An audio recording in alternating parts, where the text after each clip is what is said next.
Sorry about that. I haven't done this before, so I want to record myself and see how I do. Sid asked me to do it too. But anyway, like my company has gone through a lot of changes. A lot of that's due to the market here in Tallahassee, but also due to something I figured out back in 2012, and actually was with Curtis. We were meeting and how we were bidding consistently higher than our competitors, and we were losing a lot of bids. This was after the crash in 2008, but we were consistently getting beat. And I was looking at the competitors and realized that the market that we were trying to be in would not support a $4 million company, and based on the margins that we were getting beat by, I figured out that we needed to be about an $8 million company. That's how the overhead percentages would work out so we could win. So I put my foot on the gas, and we've been growing rapidly. We've gone through a lot of changes, and now we're leveling out. So it's been a fun ride. So why change management for the topic? Well, we had a discussion in the board meeting that things are changing in the club, right? It's got to change. Things are changing in the market. Just did a little bit of research here. Home sales. This graph right here, it's kind of hard to tell, but we know that the home market in Tallahassee is just nutty. It goes up, it goes down. It's always changing. You can't see the graph, but Tallahassee population is on a curve like that. We are in a population explosion here. I looked at the FSU fact sheets. In 2017, applications were 26,000. In 2018, it was 38,000 people applied for enrollment at FSU. That's crazy. That's almost a 50% increase in applications to FSU. So things are going to change, right? The workforce is changing. Big topic, right? Who do we have that we can hire? You know, everybody's always talking about millennials. It's like my favorite cuss word these days is the millennials. But this is a nice little graph from the Department of Labor. The green line, kind of hard to tell, but that's your baby boomers. This is these are a number of people, millions of people in the workforce. This nice kind of flat curve up here is Gen Xers. That's me. We back in 2012, we became the largest group in the workforce. But this little curve right here is the millennials. There's a lot of them, and that's who we got to hire. And in my business in construction, and Curtis could attest to this, you go on a construction site, and anybody with any knowledge doing anything, it's the baby boomers. They're 55 years old or older. And it's kind of scary, right? And the kids, the millennials, the younger people, you know, you'll see them, they're on their phone, right? And they're not learning, and they're not wanting to do construction.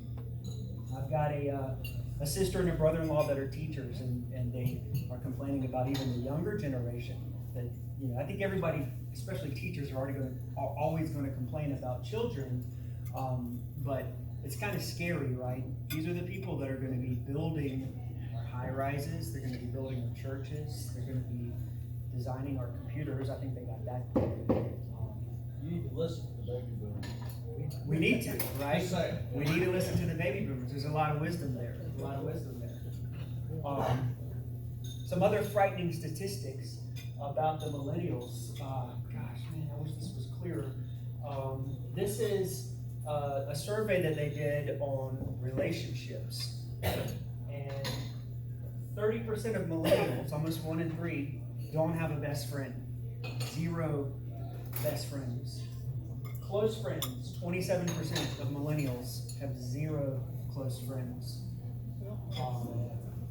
22% have no friends, right? Interpersonal relationships are horrible in the younger generations. We're being raised with cell phones and Disney Plus and Netflix and all of that. And so there is definitely challenges to overcome among this upcoming workforce, right? That have trouble with relationships. I just graduated from Mr. Campbell's the JMI Small Business Executive Program. Strongly recommend it. Anybody should go to that. A lot of fun. Last day, we had a discussion about minimum wage, right? The big topic of discussion is a $15 an hour minimum wage. And I was floored at the discussion that we had in there. There was a couple guys, restaurateurs, and they were complaining, right? It's gonna cause problems. But they said, there were several people that said, I will have to close my doors in 2 years. 2 years after they do that, they'll close their doors. And I was just thinking, oh my God, 2 years after $15 minimum wage, my competitors are gonna close their doors, but I'm not. Like, you're still gonna need air conditioners, you're still gonna need restaurants, and we better have a way to overcome that challenge, right? We need a plan for it. It's coming. This is the minimum wage back since 1940. It goes up, right? We can plan for it, and we can adjust to it. So things are changing, and that's where I wanted to talk about having a vision for your business. In the Bible, right? I'm a religious guy, right? I love the Bible. I love God.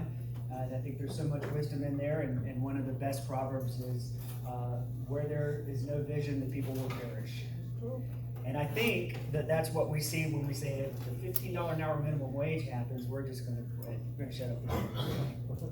You got to be able to see beyond that challenge, right? I think one of the most important books a business person can read is The 7 Habits for Highly Successful People. And habit 2, it says begin with the end in mind, and he talks a lot about having a vision, right? Anything we do, we need to look towards the end of it. So the vision will provide a framework for goal setting in this little talk that I'm giving tonight, and setting your strategies. A clearly communicated vision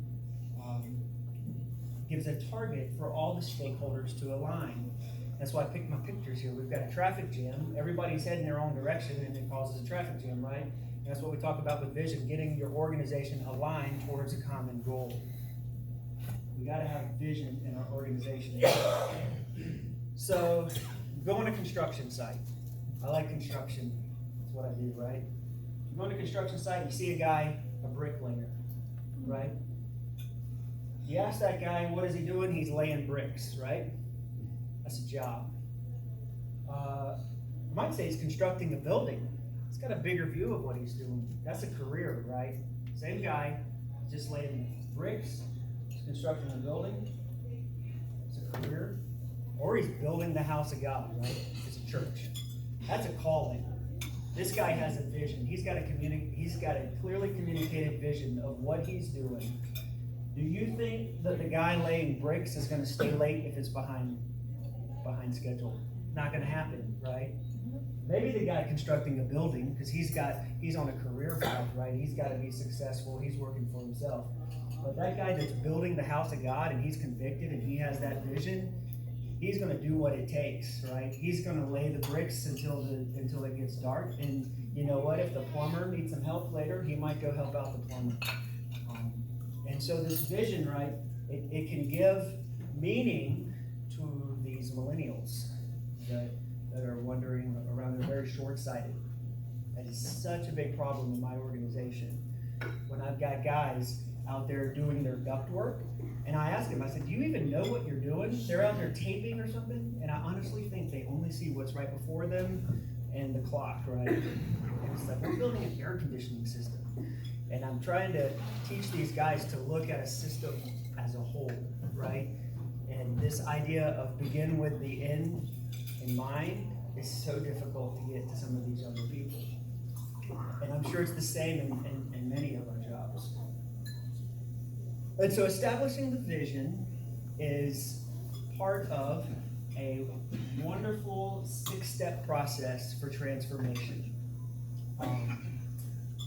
I'm sorry I didn't put the slide up here, but I've got a book that's passing around my organization, and even at our church, we're reading it, but it's called the Transformation Challenge, and he offers a 6-step process, and I just want to, it's so important, it's a real easy read, but I wanted to go through the steps, because I think it's very helpful in any organization, and it's just good, solid truth. So we've got our vision, that's the first step. When we make our visions need to be like in present tense. We want to communicate those in present tense. We want to say, I like to use the analogy, let's jump in our time machine 5 years from now, and where are we at? What does it look like? It can be kind of vague. I think we should aim high. We want to shoot for the stars, right? And so we establish a vision. Once you have a vision, once you have that reality in mind, then we can start to look at issues and problems, right? So the first step is establish the vision. The second step is to evaluate the current reality. This is an important step. You can see why it's important to have the vision, because if we don't have anything to benchmark our current reality, then it's going to be, it's kind of empty knowledge. One of the things that we do in my organization, especially when you triple revenues in 4 years, there's a lot of problems, right? There's inefficiencies, there are mistakes that get made, and so now we're at a point where we're reorganizing so that we can be efficient, and so we've got a vision of what the future of this company looks like. It's not changing all the time. Not as far as growth goes, but as far as improving our processes and improving our quality. And so you have that vision, and then you start to look at these issues. They're not just issues, right? They're a point on a trajectory that's towards our vision, and that helps us gauge where we're at. So the second step is to evaluate the current reality. Once you do that evaluation, you're going to see issues, right? There's going to be problems. There's going to be shortcomings towards your vision. And so as we start, now we can start to address those things. But you want to identify the real issues. It's called root cause analysis in engineering and failure analysis, right? You want to ask why for multiple layers. And this graphic that I have here, it's a great little picture of this, but it says the problem is he got caught speeding, right? So you ask him, why did you get caught speeding? Why was he speeding? He was late for work. All right. Well, why was he late for work? He got up late. Why did he get up late? Well, the alarm clock didn't go off. Well, why didn't the alarm clock go off? It had dead batteries. Why did it have dead batteries? He forgot to replace them. There was the root cause that this particular analysis gave. And so he's going to buy a plug-in clock. That's how he's going to address that issue. And the air conditioning, right? Let's say your air conditioner's broken and you call up, I don't know, Bubba from, I don't mean to say Bubba. I know there's a really good air conditioner in town. But you found him on his website, Craigslist.com. And he comes out and your air conditioner's broken. Sure enough, it's not blowing air and it's got a bad fan motor. $500. We replace the fan motor. He gets his check. He's on his way. But then 3 days later, air conditioner's out again. So then you call Partner Services, right? And we're going to come out and we're going to look at your air conditioner. And yeah, sure enough, the motor's bad. Well, why is the motor bad? This is what you got to do, right? Well, you need to look, and well, there's a control module that fluctuates the speed of the motor, and that thing is blown up. Now we've got a cause for the motor being bad, so we need to replace the motor, but we also need to replace that control module, right? But while you're there looking at it and you're spending the time on it, you notice that there are fluctuations in the electricity, and you actually have dirty power coming in from Talcott Electric, and that is causing the problem with the control module. And so you can replace those $500 motors over and over again, but if you don't address the root cause and do something about the electricity coming in, then you're just going to be throwing money down the drain. And how many problems, how many things in our own organizations or in our own lives do we try to address and we don't get to the root cause? This, I think, is the most important step. We've got to determine the root cause.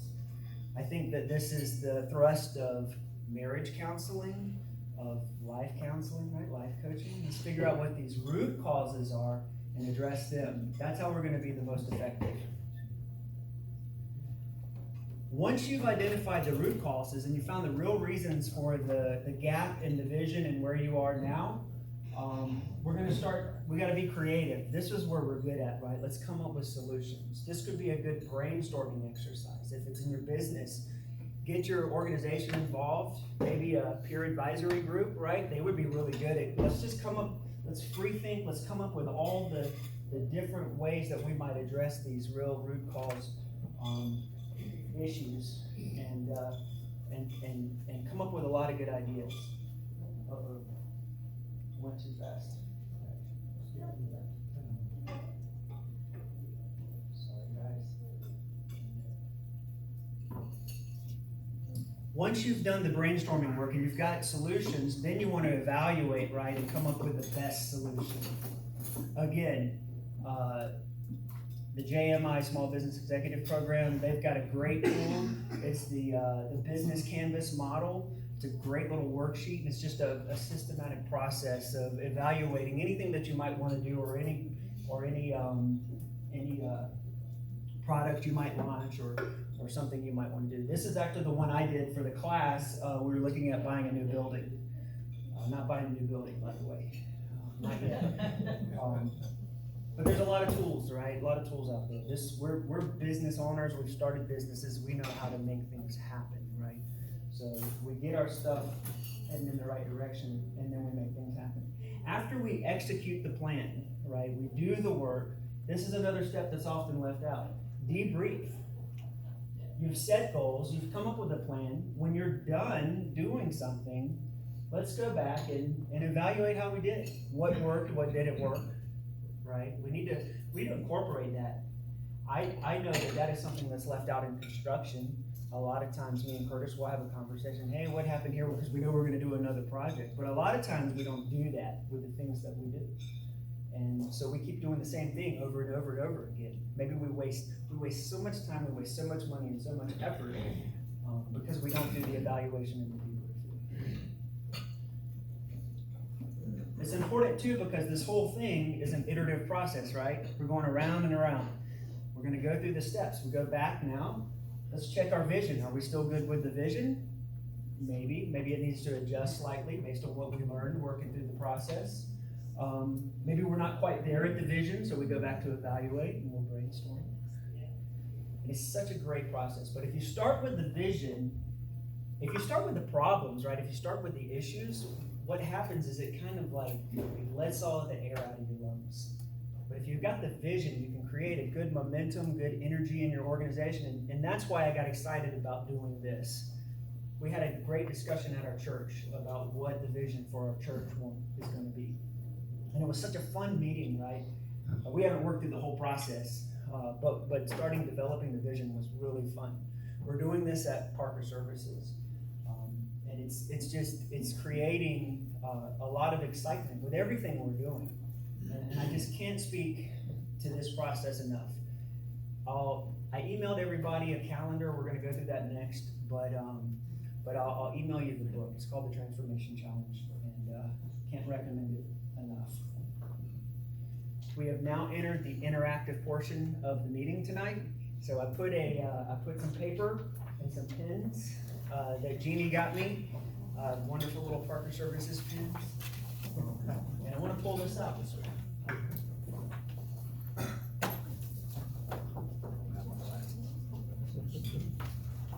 So what you want to do on this piece of paper, the first page has a spot at the top for your roles.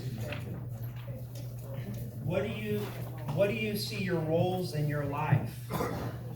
And you want to write those down. Maybe I like to put on number one just a person, right? A person, your personal roles. That's where I put my personal stuff.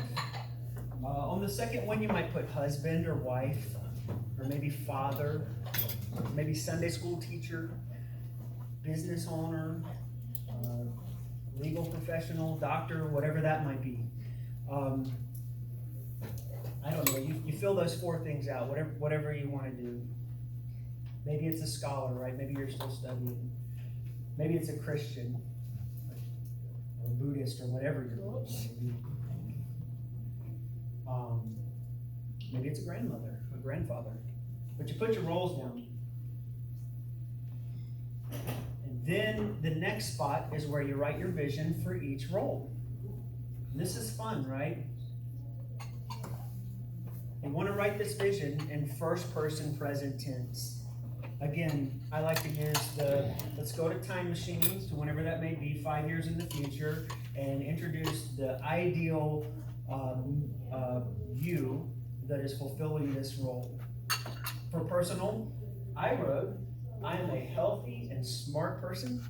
I am physically able to do any activity, and I am ever developing skills and knowledge. And big. Maybe it's, I've got plenty of energy to play with my grandkids, or play tennis, or whatever it may be. Think about what would you like to have happen in 5 years? I've got family member. I didn't put enough spaces, so I kind of combined father and husband. But I've got on there that I'm a good and loving father, and my kids trust me and believe me and listen to me. And then as a husband, kind of similar, me and my wife have a good relationship. That's where I want to be in 5 years. As a business owner, I've got that I am a successful business owner. I've got a team that can support me in whatever I want to do and that I trust. I can go on vacations, but I also enjoy my work. And as a Christian, that's my 4th one. That is a Christian, that I am an active member of the body of Christ, and I support the work, and I spread the gospel, and I do these things, right? So write down, maybe just do one. You need that vision to anchor, right? I can't, that meeting we had last week where people were going to shut their business because the minimum wage was going to go to $15 an hour maybe. It was really sad to me.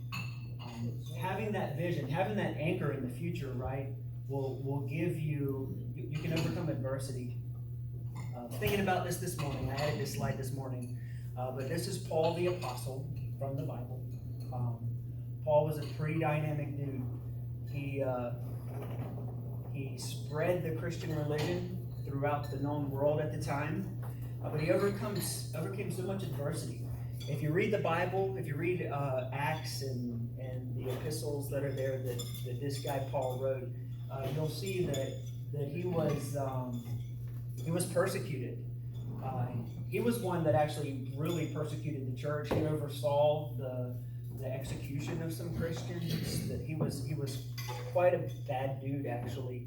But then he got converted, and he had to go deliver this message to the very people that he persecuted. He had to go before governors and Caesar on trial. He was accused of so many horrible things. He saw churches that he founded and that he spent years at go into apostasy and fall back and go into horrible sin, but he kept going. He wrote this. He said, "Brethren, I do not count myself to have apprehended, but one thing I do, forgetting those things which are behind and reaching forward to those things which are ahead, I press to the upward call of God in Christ Jesus." This guy had a vision that nothing could stop him. He just kept going. There was no adversity that could stop him. His vision was given externally to him, but it was quite the driving force in his life, and he accomplished amazing things. He wrote a great book, the Bible, with some help. But so get that vision right. I've emailed you guys a full calendar. This is something I put together for my guys at Partner Services, but you have another copy on that. I have redone this vision work like 4 times in the past 6 months because it's important, right? This is a thing. This is Jeremy and the Time Machine 5 years out there. All right, the next set is for goals. So where the vision can be quite vague, right? It's an ideal. This is where we're going. But goals are what's going to get us there. Goals should be SMART. This is a great little, what do you call it? Acronym, right? They should be specific. They should be measurable. They should be achievable. They should be relevant to your vision, and there should be a time element. These goals that we can measure, we want at some point in the future, some point in the nearer future, be able to tell if we're accomplishing them. We need to be able to measure it so that we can get better on these goals. Super important. So maybe if you've got one of your goals, one of your visions, get a goal, right?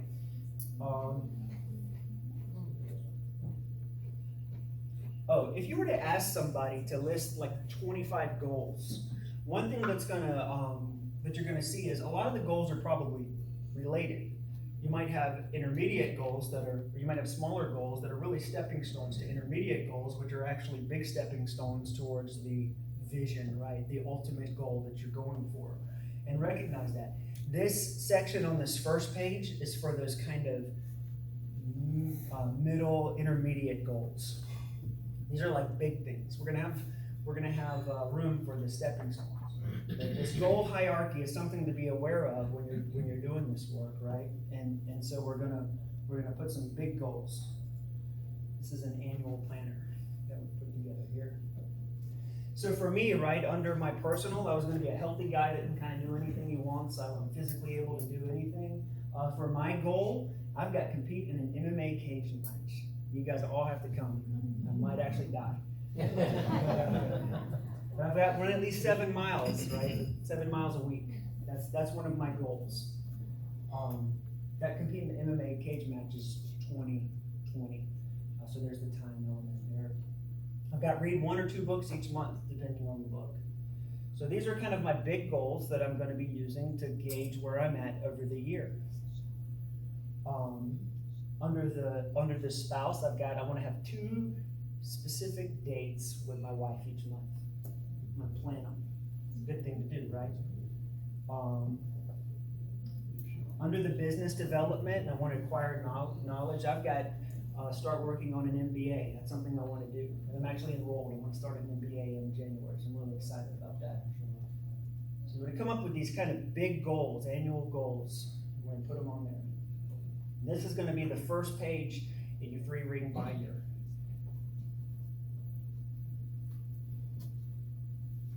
Now what we want to do is plan each week. So we've got that page, right? That's our first page. Flip to the next couple of pages. That's the contact list for everybody in the group. Doug made that. Thanks, Doug, for that.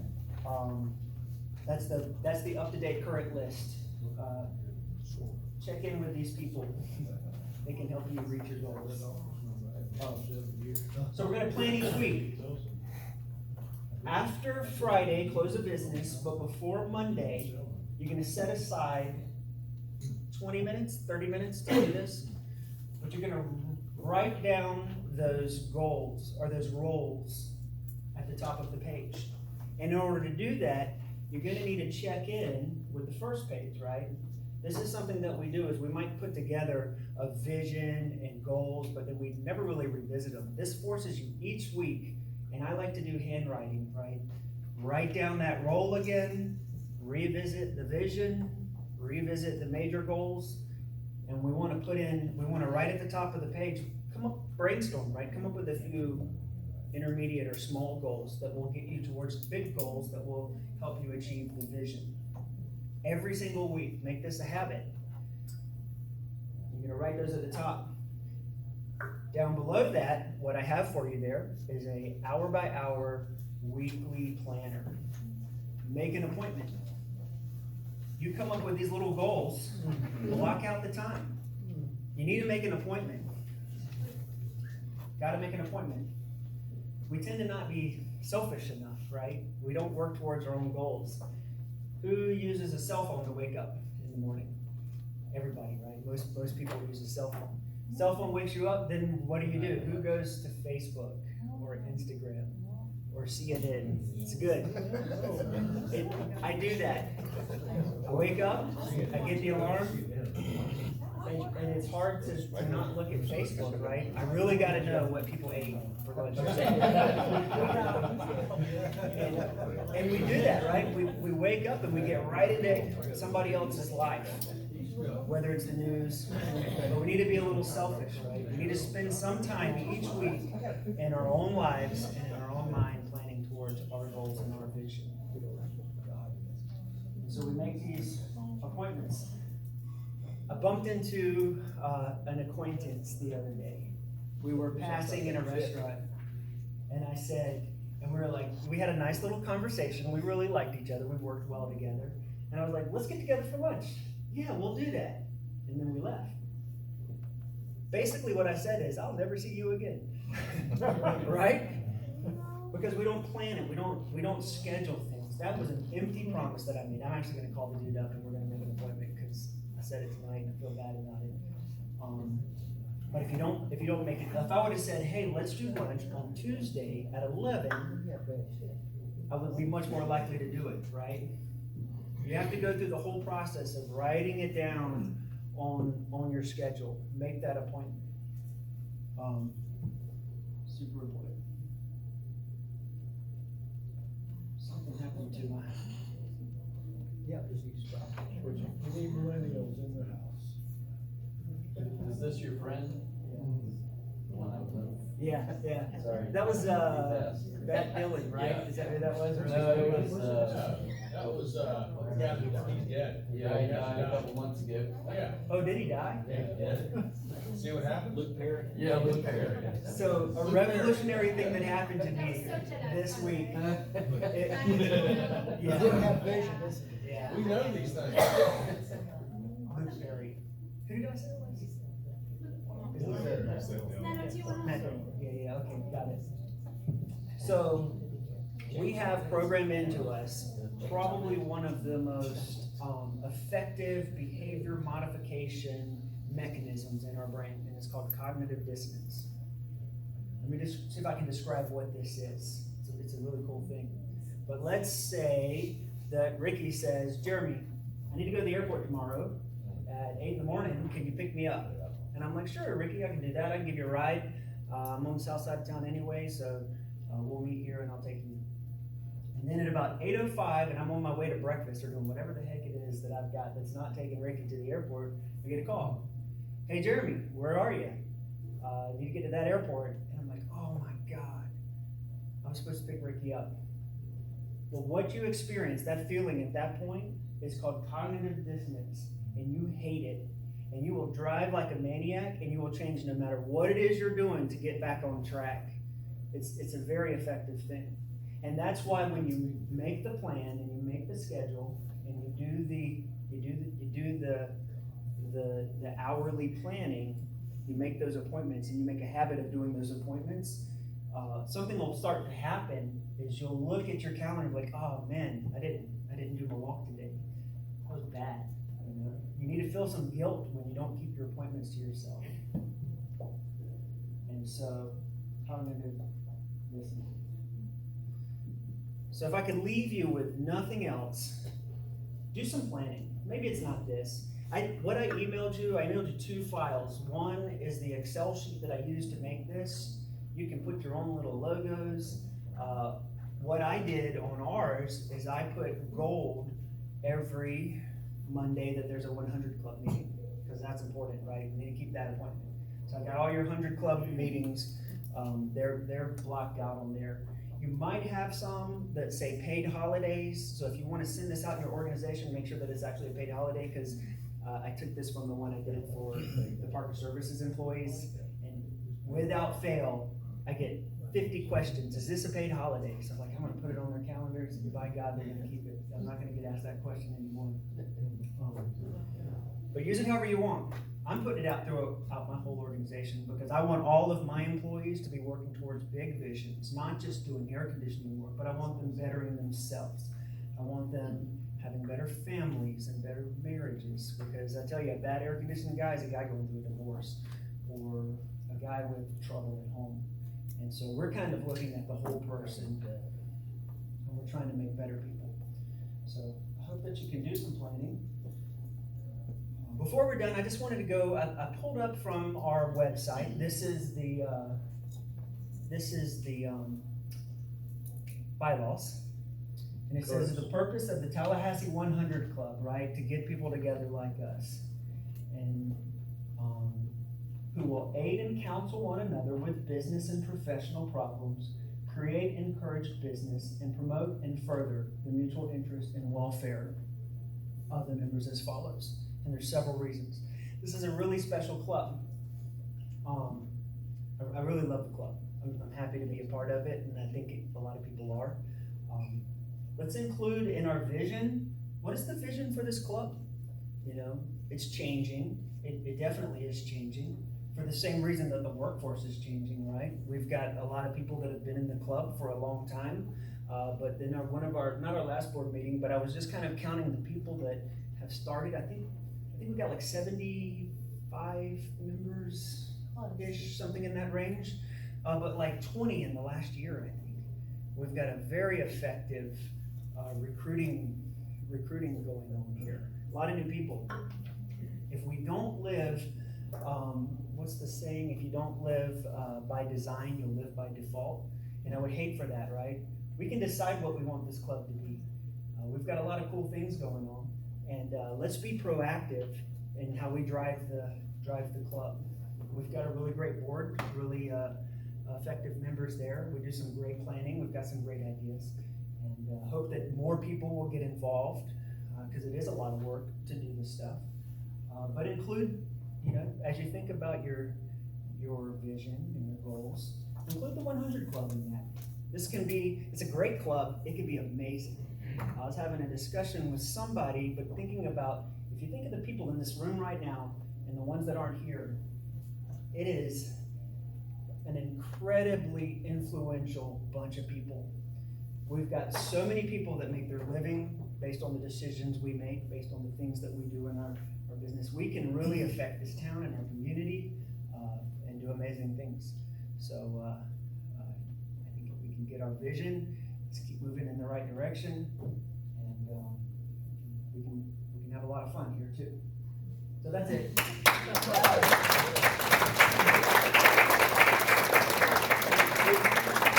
We have time for questions.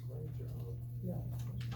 John? Yeah, first of all, Chairman, excellent presentation. Yes. There was a lot of meat on the bone there, a lot. Absolutely. But my question is, and I think more people here would like to know, how many employees do you have? We have 75. 75. And based on my projections, in the next 3 months, on contracts that I have right now, I'm gonna have to hire 25 more in the next 3 months. So you have between 75 and 100 employees. How do you impart the philosophy that you just shared, that they shouldn't just be thinking about, oh, okay, I got to put the duct tape around this, and then I gotta do this, and that.